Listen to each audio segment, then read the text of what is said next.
Good afternoon, all of you. Today we have to discuss the main important questions for your exam.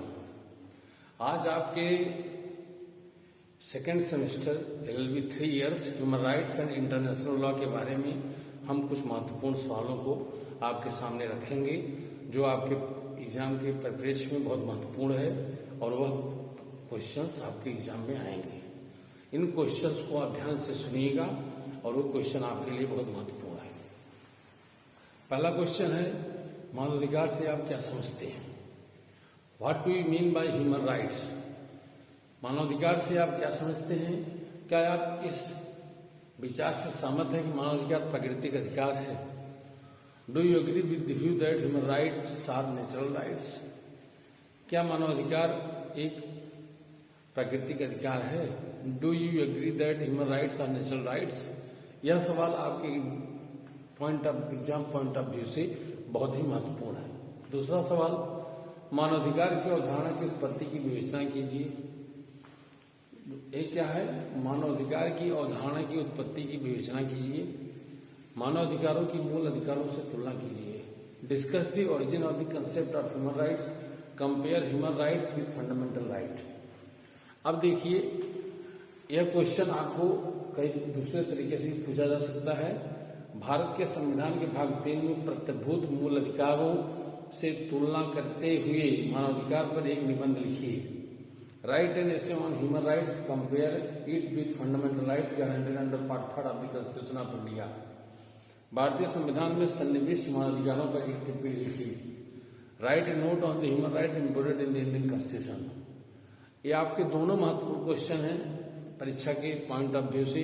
दोनों ये सवाल आपके पूछे जा सकते हैं। तीसरा भी अति महत्वपूर्ण है, वेरी वेरी इंपॉर्टेंट। मानवाधिकारों की सार्वभौमिक घोषणा 1948 के प्रावधानों का विवरण दीजिए। क्या यह राज्यों पर विधिका बाध्यकारी है? Whether it was binding on the states. Give an account of the provisions of Universal Declaration of Human Rights 1948. Is it legal binding on state? क्या यह राज्यों पर बाध्यकारी है? यह भी सवाल आपके लिए बहुत ही अत्यंत महत्वपूर्ण है। फिर आपको एक क्वेश्चन बताने जा रहे हैं, नागरिक सिविल और राजनीतिक अधिकारों की अंतर्राष्ट्रीय संविधा 1966 के अंतर्गत अंगीभूत विभिन्न नागरिकों के एक राजनीतिक अधिकार की परिगणना कीजिए। Enumerate the various civil and political rights imported under the International Covenant on Civil and political Rights 1966। राष्ट्रीय मानवाधिकार आयोग के गठन, कार्य एवं शक्तियों की आलोचनात्मक विवेचना कीजिए। Critically discuss the constitution, functions and powers of national human right commission. राष्ट्रीय मानवाधिकार आयोग की संरचना एवं कार्यों की विवेचना कीजिए करते हुए मानवाधिकारों के प्रोत्साहन एवं संरक्षण में इसकी भूमिका का मूल्यांकन कीजिए। While discussing the composition and functions of the National Human Rights Commission, assess its role in promotion and protection of human rights in India. नागरिक सिविल एवं राजनीतिक अधिकारों की अंतर्राष्ट्रीय संविधा का भारतीय संविधान के भाग 3 में प्रतिभूत अधिकारों से संबंधों की व्याख्या कीजिए। यह आपका अत्यंत महत्वपूर्ण सवाल है। फिर आपको एक क्वेश्चन और बताने जा रहे हैं, explain constitution, powers and functions of the National Commission for women. राष्ट्रीय महिला आयोग के गठन, कार्य एवं शक्तियों की विवेचना कीजिए। किस सीमा तक यह आयोग अपने उद्देश्यों को प्राप्त करने में सफल रहा है? 2. Explain constitution, powers and functions of the National Commission for Women. To what extent this commission has achieved its goals. अब देखिए, एक और महत्वपूर्ण सवाल आपसे पूछने जा रहे हैं, बताने जा रहे हैं। भारत में मानवाधिकारों के संरक्षण पर न्यायपालिका की भूमिका पर विवेचना कीजिए। Discuss the role of judiciary in the protection of human rights in India.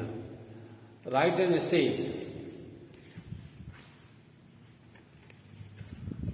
Essay on judicial activism on and protection of human rights in India. अब एक क्वेश्चन और आपको बताने जा रहे हैं, the Supreme Court of India and the High Court has played a significant and outstanding role in the protection of the human rights, explained with the help of the decided cases. नागरिक एवं राजनीतिक अधिकारों पर अंतर्राष्ट्रीय संविधा के अंतर्गत परिगणित मानव अधिकारों के कार्यान्वयन की प्रक्रिया की विवेचना कीजिए। और शॉर्ट नोट्स में आपको बता सकते हैं यूनेस्को, सार्क, ILO और European court of human right, inter American court of human right, ये इतने क्वेश्चन आपको महत्वपूर्ण कुछ सवाल बनते हैं। अब आपको एक तरफ से क्वेश्चंस की सीरीज बता दें। कुल आपके बन रहे हैं लगभग 1, 2, 3, 4, 5, 6, 7, 8, 9, 10।